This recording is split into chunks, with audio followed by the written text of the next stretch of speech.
Hola, bienvenidos y bienvenidas a Pensamiento Crítico, espacio periodístico de análisis, opinión, reflexión y propuestas de los temas que están en debate. Hoy procuraremos despejar algunas dudas respecto a la situación geopolítica del mundo. El 2024 terminó y nos ha dejado un mar de preocupaciones, incertidumbres y temores. El planeta se debate hoy mismo entre la guerra de Ucrania y Rusia, el conflicto interminable de Israel y Palestina, con escenas de muertes sin nombre. A esto sumamos los sucesos en Siria, Georgia y otros en Medio Oriente. Más próximo a nosotros, y en cuestión de días, para ser precisos, el lunes 20 de enero, en Estados Unidos vuelve el republicano Donald Trump a la Casa Blanca, y con él una serie de amenazas, como la deportación masiva de migrantes, la toma del Canal de Panamá, la eliminación de derechos ciudadanos y una serie de medidas que afectarán al continente y al mundo, y todo para resucitar la doctrina Monroe, o sea, América para los americanos.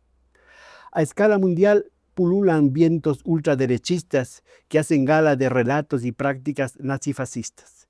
Tampoco estamos libres de una conflagración con arsenales nucleares, estrategia geopolítica para dominar el mundo. Rusia, China, Estados Unidos y Europa de la OTAN son los principales protagonistas de esta penumbra que amenaza a la humanidad. Para adentrarnos en este tema, saludo a mi invitado de hoy, el doctor Adrián Bonilla, académico y analista internacional. Adrián, gracias por venir a Pensamiento Crítico aquí en Utopía Comunicaciones. Muchísimas gracias por la Para invitación. comenzar, estando aquí en tierra ecuatoriana, quisiera preguntarte tú, un hombre de mundo, un hombre que tienes muchos contactos, ¿qué se dice y qué se piensa del Ecuador en el mundo? Bueno, la imagen del Ecuador es una imagen histórica, no es de los últimos meses ni de los últimos años, es la imagen de un país con una gran debilidad institucional.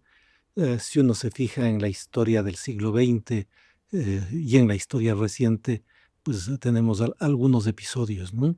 Desde en la segunda mitad del siglo XX, cuando la figura más importante del país era Velasco Ibarra, lo tuvimos a él 5 veces presidente y 4 de ellas derrocado, por ejemplo.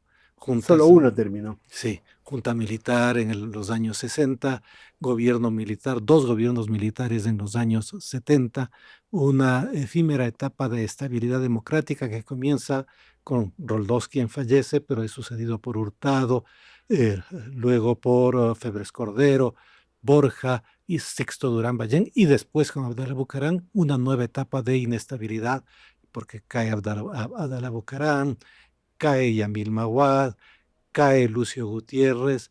Tenemos luego 10 años de un gobierno que en el exterior es visto como la de un gobierno autoritario que gira alrededor de un caudillo, de una figura personal, y luego nuevamente inestabilidad.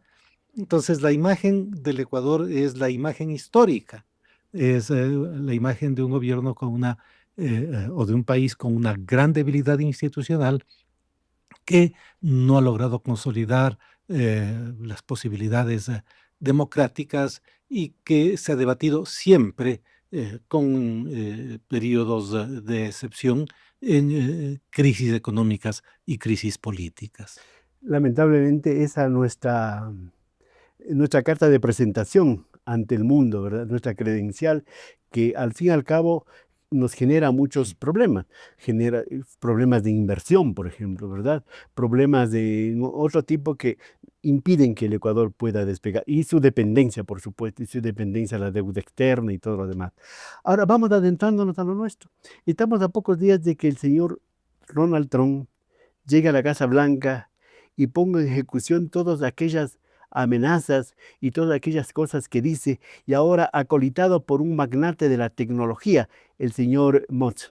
¿Qué piensa Adrián Bonilla? ¿Qué va a pasar en América Latina y en el mundo que en sí mismo ya es convulsionado con esta nueva administración del señor Trump, que parece que tienen en mente cosas macabras, dicen? Bueno, en primer lugar hay que señalar que gana las elecciones muy claramente. Es una victoria Contundente, ¿no? contundente, más importante que las primera y Kamala Harris segunda fue una mala victoria. candidata para reemplazar Yo creo a que Biden. la conducción del Partido Demócrata fue muy mala. La entronización de Kamala Harris como la candidata fue muy tardía. La presentación de Joe Biden como el candidato del Partido Demócrata, que era una persona que sus problemas de salud y de edad no le permitían hacer la campaña correctamente.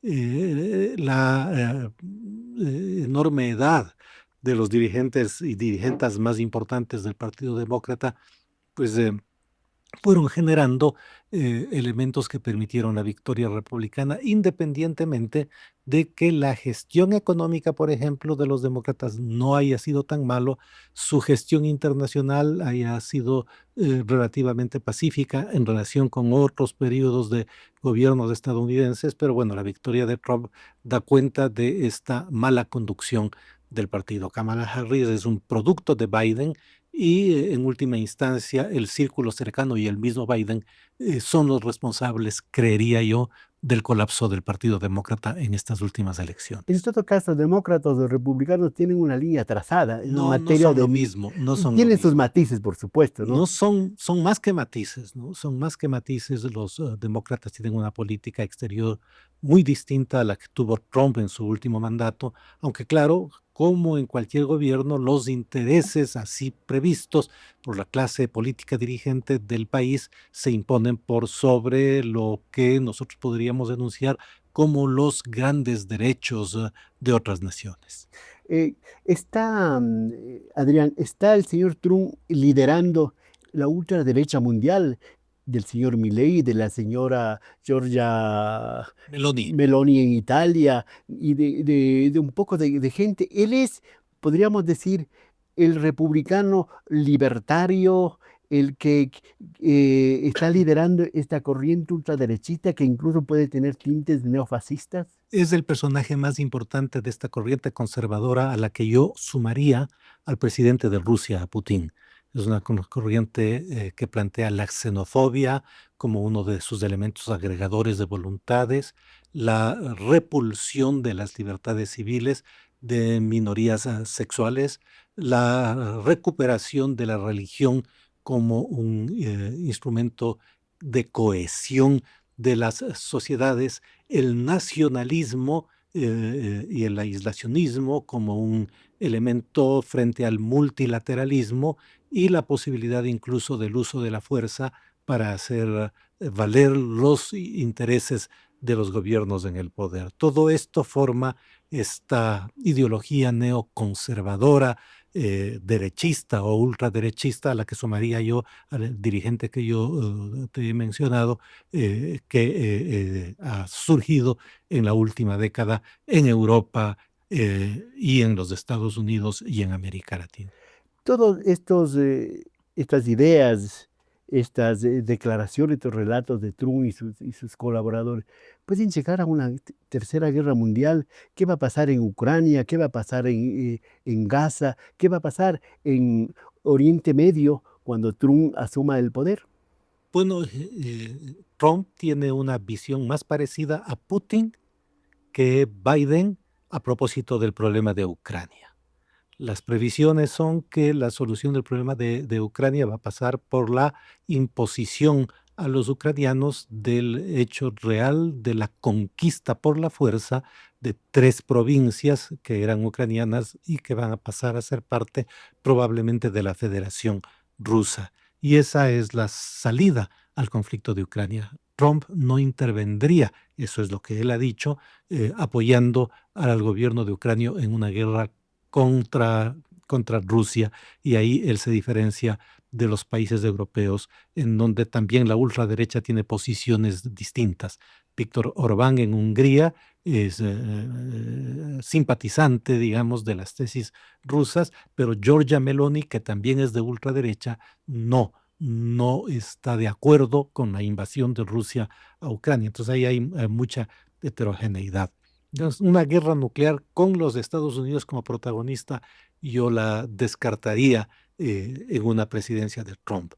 En el Medio Oriente, Trump ha hecho muy explícita su voluntad de apoyar al gobierno de Israel, aún en las más radicales de sus pretensiones, que son la ocupación de los territorios palestinos y la imposibilidad de llegar a un conflicto que implique la creación de dos estados. Y tensiones con China, Con China por sí, Taiwán, por ejemplo. bueno, tensiones con China por Taiwán, pero Trump ha dicho que Taiwán tiene que pagar por la protección estadounidense. Él es un hombre que lo ve todo en términos económicos y lo que querría es que Taiwán pague más por la protección de los Estados Unidos. Y frente a China, la posición de Trump es mantener la competencia de los Estados Unidos a nivel global con todo tipo de medidas, entre ellas económicas, para evitar que la economía china siga creciendo y compita con la estadounidense. Parte de esas medidas, él lo ha anunciado, es la posibilidad de subir las tarifas, los aranceles, es decir, los impuestos que se ponen a las exportaciones chinas que llegan a los Estados Unidos. Los Estados Unidos son un mercado muy importante para China. Europa también lo es. Son los dos mercados internacionales más importantes del mundo. Y el éxito económico chino se debe sobre todo a su capacidad de proyectarse a los mercados globales. En esos mercados los países ricos compran más que los países pobres.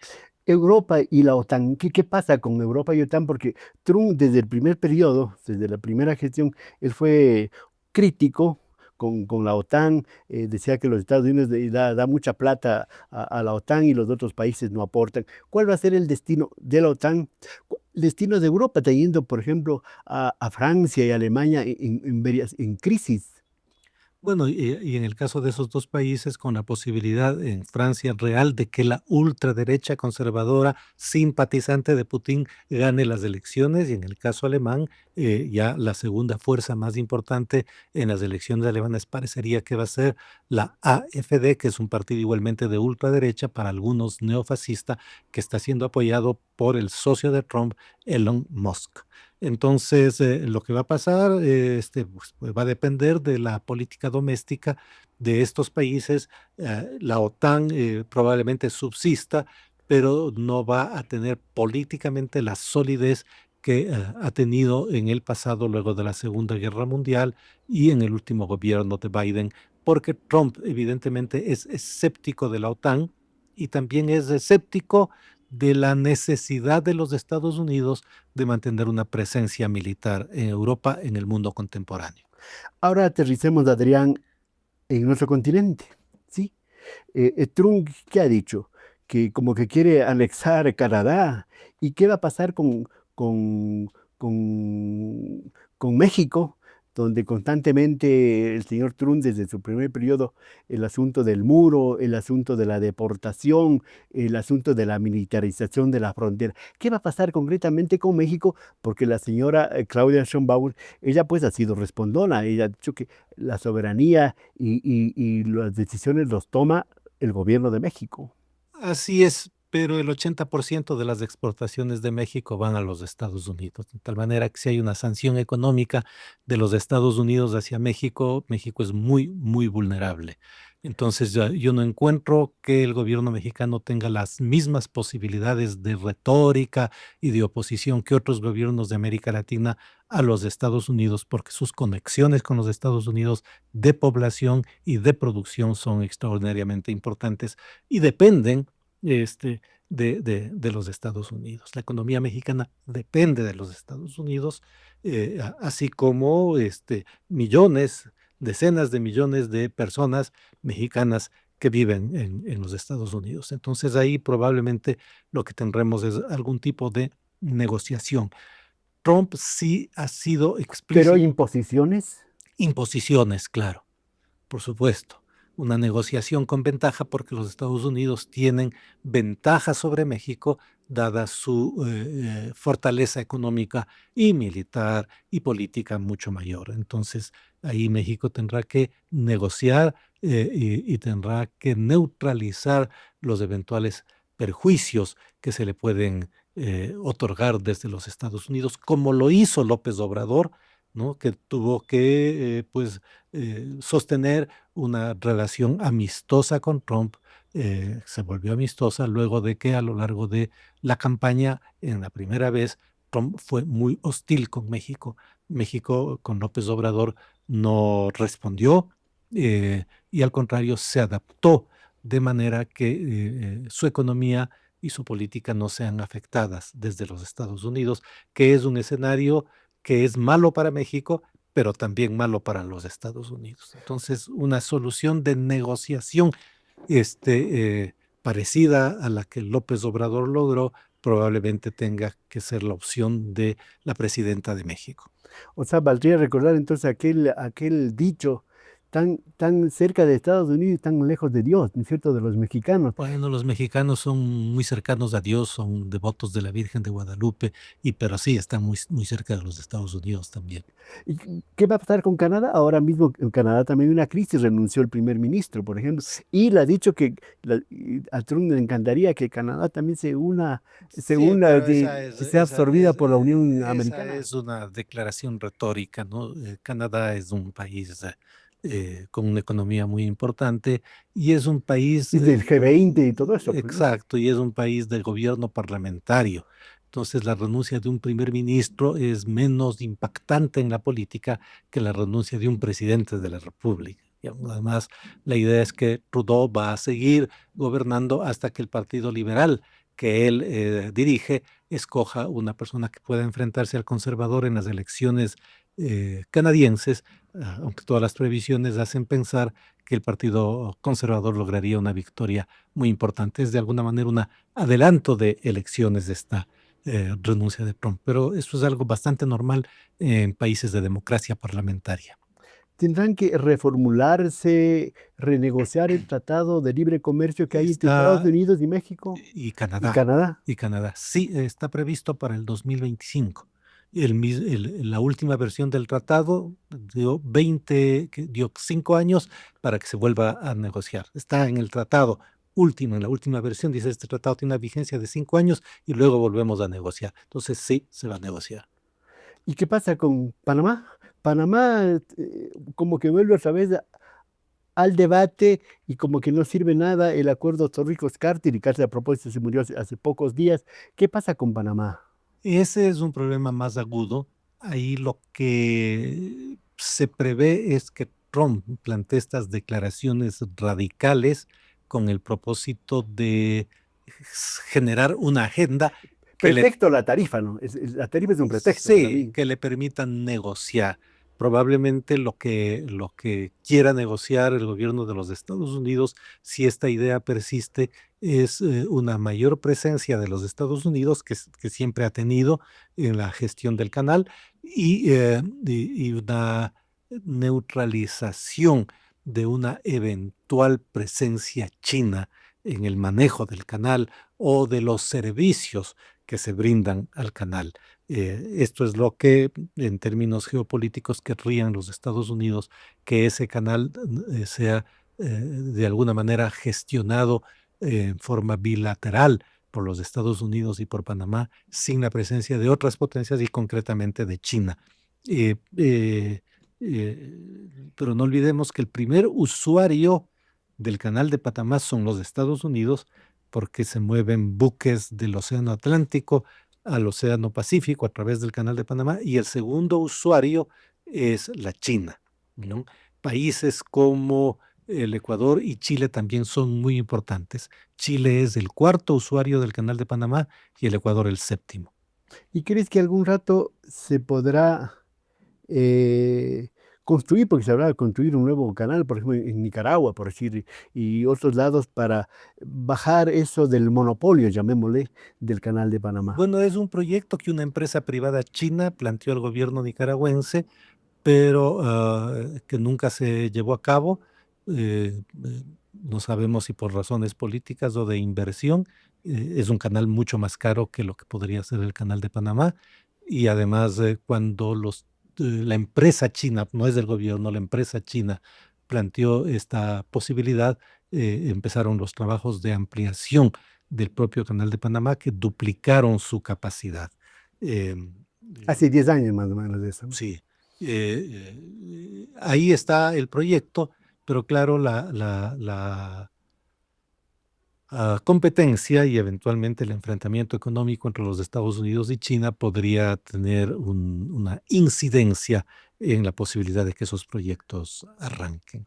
Hay un tema a propósito. Recordemos que Nicaragua no ha sido sancionada por los Estados Unidos, ¿no?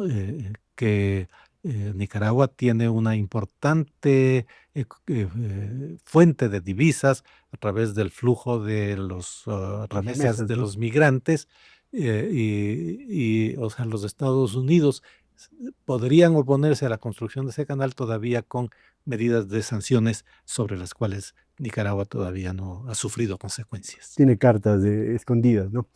En todo caso, ahora el asunto a propósito del Ecuador, ¿no?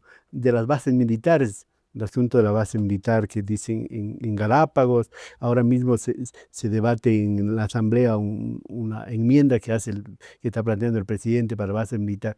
La señora Yomara Castro, presidenta de Honduras, ha dicho que si los Estados Unidos expulsa a los hondureños, pues a ella no le quedará otra cosa que devolver la base de los años 50 del siglo pasado que está en territorio hondureño. ¿Será posible aquello? Muy difícil, ¿no?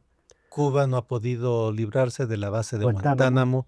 Guantánamo durante más de un siglo. Muy difícil que un gobierno centroamericano de un país como Honduras tenga la capacidad más allá de la retórica, de decir la ocupación es ilegal y todo lo demás, de expulsar una base militar de los Estados Unidos, sobre todo si es que hay un tratado que ah, asienta en ese lugar, ¿no? Pues los Estados Unidos simplemente no renegociarán el tratado. Y veo difícil que el ejército hondureño pueda enfrentarse al ejército estadounidense por una base militar. Porque ya salió un senador republicano a decir, bueno, si es que nos mandan, no hay problema, vamos a Guatemala. Ya decidieron irse a Guatemala. No hay problema, dijeron. Y esas de las bases militares es un problema, porque hay en todo el continente. Y ahora, si es que es en Galápagos, es un lugar geoestratégico. Bueno, pero no es exactamente una base militar la de Pero por Galápagos. algo han de comenzar. Podrían comenzar, si es que la constitución ecuatoriana cambia, por una Tenemos el base recuerdo de la Primera Guerra Mundial, Baltra, ¿no? de la Segunda Guerra Digamos Mundial. la Segunda Guerra Sí, Mundial, Baltra. sí, sí, pero luego la base fue desmantelada. La de Manta fue una base militar, en toda la dimensión de la palabra. Lo que hay en Galápagos es un puesto de atención logística. Hay militares estadounidenses, hay armas, o más bien dicho, transportes navieros, dicen que incluso submarinos que acoderarían en Galápagos, pero en rigor y legalmente y de acuerdo a las especificaciones técnicas, no llega a ser todavía una base militar. Hay otro tema que es súper importante, al menos para Sudamérica. Entonces, ¿cuál va a ser el comportamiento de los Estados Unidos? ¿Cuál va a ser sus acciones en torno a Maduro, a Venezuela, al Caribe, en torno a Cuba, en torno a propio Nicaragua? ¿Cuál va a ser una invasión? ¿Cuál va a ser la actitud de los Estados Unidos? Frente a Venezuela es incierto. Porque de un lado, claro, tenemos un nuevo secretario de Estado, o sea, ministro de Relaciones Exteriores estadounidense, que ha sido muy radical en su retórica, Rubio, ¿no? sí, en contra de Venezuela, de Cuba, de Nicaragua, de estos tres países particularmente, pero por otra parte, un presidente que es pragmático y francamente no le interesa si haya o no haya democracia en un país, no le interesa a Trump eso. Los negocios priman, ¿no? Los negocios y las necesidades que él visualiza. Entonces, lo que se presume es que habrá algún tipo de presión para obligar al gobierno venezolano a readmitir a los migrantes que eventualmente sean expulsados de los Estados Unidos a cambio de que el gobierno estadounidense, pues, incluso aligere las sanciones y se haga de la vista gorda respecto de una elección que ha sido cuestionada por todo el mundo, incluyendo por gobiernos de izquierda latinoamericanos. Ahora sí vamos a un tema que involucra directamente al Ecuador y involucra a todo el continente. El asunto de la expulsión masiva de migrantes. Ha dicho que él aspira a expulsar en 1 millón de entrada, 1 millón de indocumentados, de migrantes. ¿Será posible aquello? ¿Qué va a pasar con la economía norteamericana? Porque sabemos que la economía norteamericana, las empresas norteamericanas, la producción norteamericana utiliza mano de obra y mano de obra indocumentada, de latinos, de gente de todo el mundo. Bueno, sobre todo latinos, ¿no? Bueno, depende del blanco, del objetivo de de la expulsión de los migrantes. En una primera instancia, probablemente serán deportados los que ya están siendo deportados, que son personas que cometen delitos y contravenciones dentro de los Estados Unidos, y esos son centenares de miles, ¿no? Pero una deportación masiva de, no sé, 30 millones de migrantes ilegales en los Estados Unidos me parece muy difícil y además muy cara. No tienen los Estados Unidos, el gobierno, tantos recursos como para expulsar 30 millones Pero de ahí va a poner personas. plata el magnate de la Pero tecnología. no tienen, no, es muy caro. Es muy caro y efectivamente podría golpear la economía de los Estados Unidos. Entonces, si va a haber un endurecimiento de las políticas migratorias, va a ser mucho más difícil migrar. Persecución y todo lo demás. Va a haber la posibilidad de que los documentos sean pedidos en la calle, las fronteras van a ser menos asequibles, la política de refugio que permitió que millones de nuevos migrantes estadounidenses en los últimos años accedan a ese país legalmente. Por ejemplo, personas del Ecuador que llegaban a la frontera y se declaraban perseguidas por las mafias ecuatorianas o por la violencia, solicitaban refugio y se les era concedido porque así estaba la ley. Eh, Probablemente todo eso se reforme y la política de refugio, así como la de acceso a los Estados Unidos y control de fronteras va a ser mayor y caro, y probablemente se radicalicen las deportaciones, una actitud menos tolerante, pero llegar a los niveles expresados en campaña es muy difícil. ¿Y cómo impactaría, aunque no sea los 30 millones que deporte Trump de latinos, cómo sería el impacto económico y social para nuestros países? Porque dependemos mucho de la remesa. Ecuador recibe más remesas que inversión externa, por ejemplo. Sí, pero el Ecuador nunca ha recibido mucha inversión externa, ¿sí? En ningún gobierno, excepto cuando ha habido grandes proyectos como el oleoducto de crudos pesados. Sí, entonces ahí vinieron unas empresas extranjeras que financiaron la construcción del oleoducto, pero nunca ha sido una fuente de inversión externa.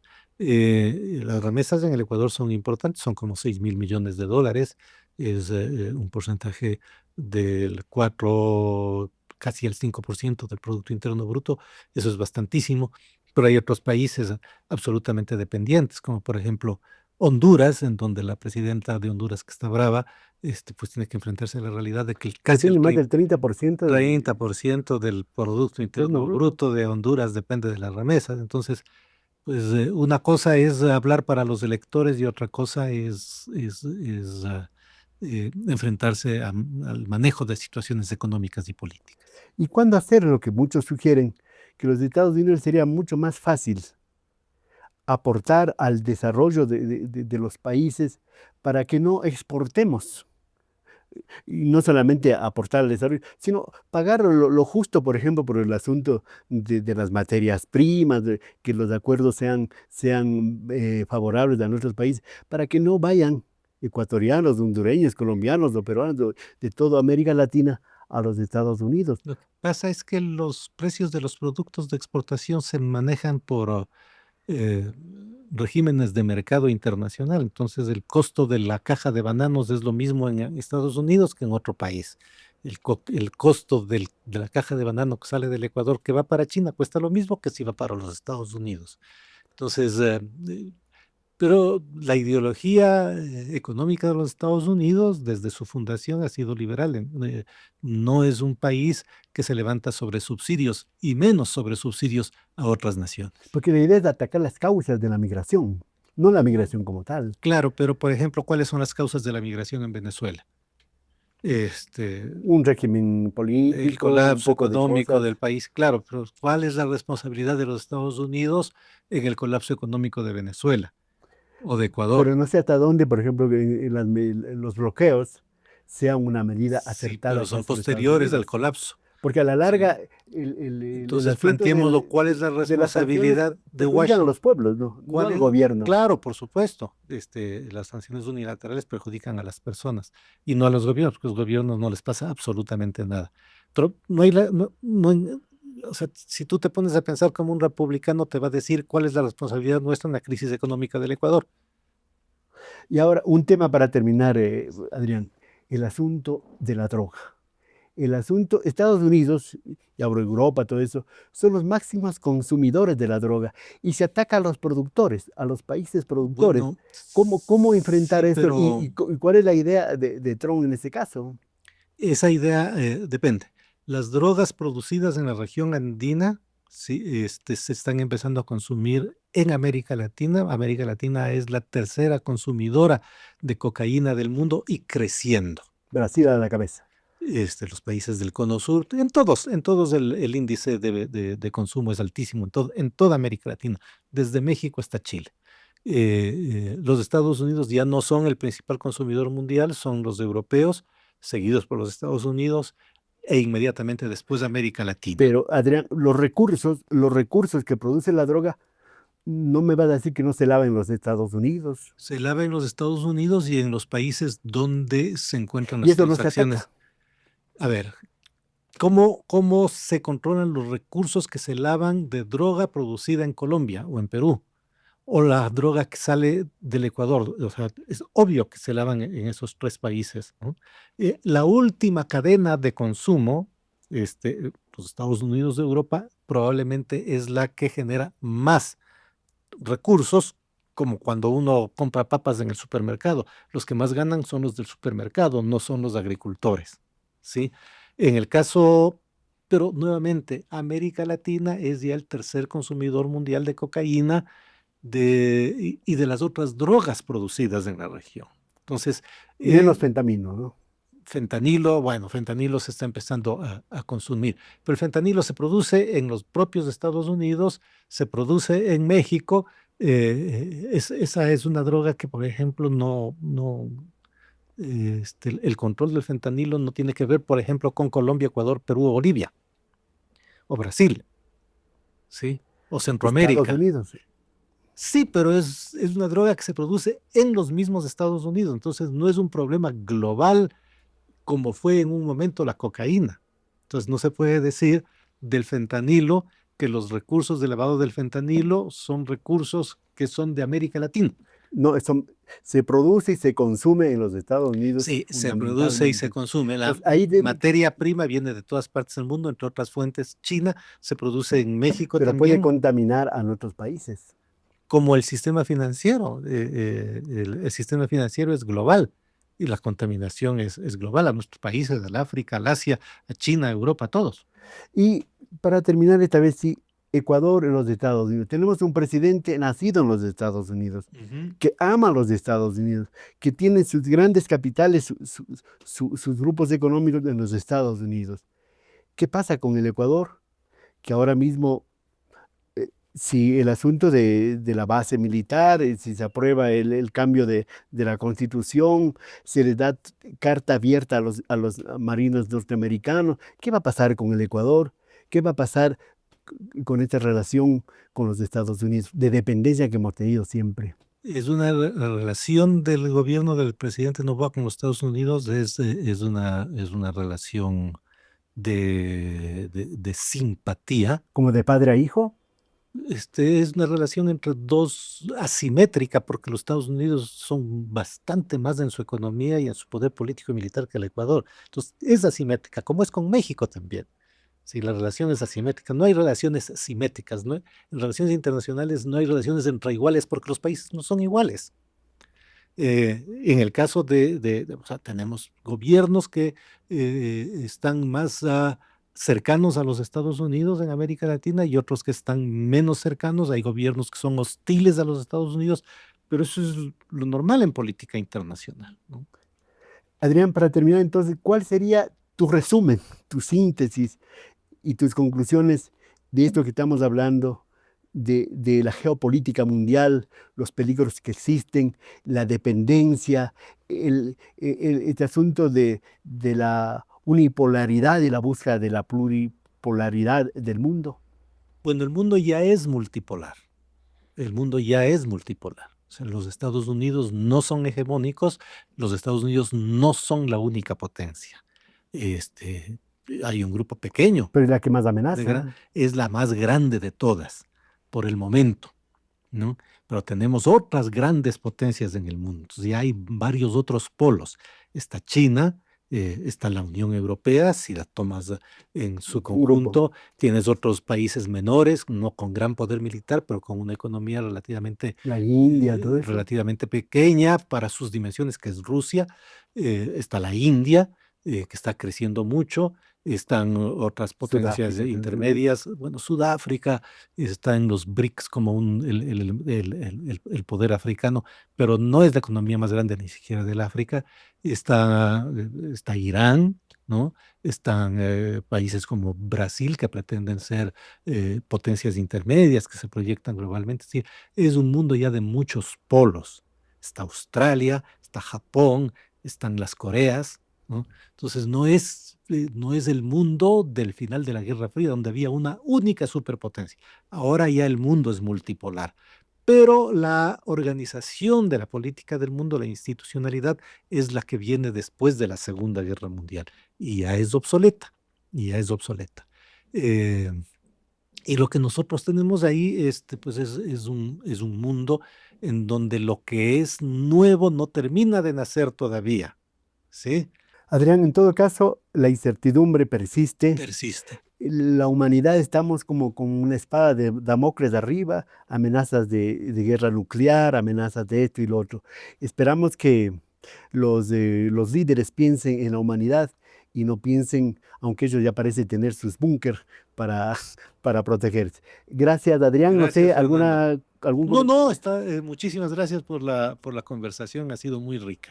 Gracias a Adrián Bonilla, analista internacional, quien ha comparecido aquí en Pensamiento Crítico de Utopía Comunicaciones para hablar de este tema que a todos nos preocupa, que es la geopolítica, que es el mundo, a partir de que el próximo 20 de enero el señor Trump otra vez cabalga en la Casa Blanca. Señoras y señores, seguiremos hablando de este y otros temas que nos interesan y nos preocupa a todos los seres humanos. Hasta la próxima.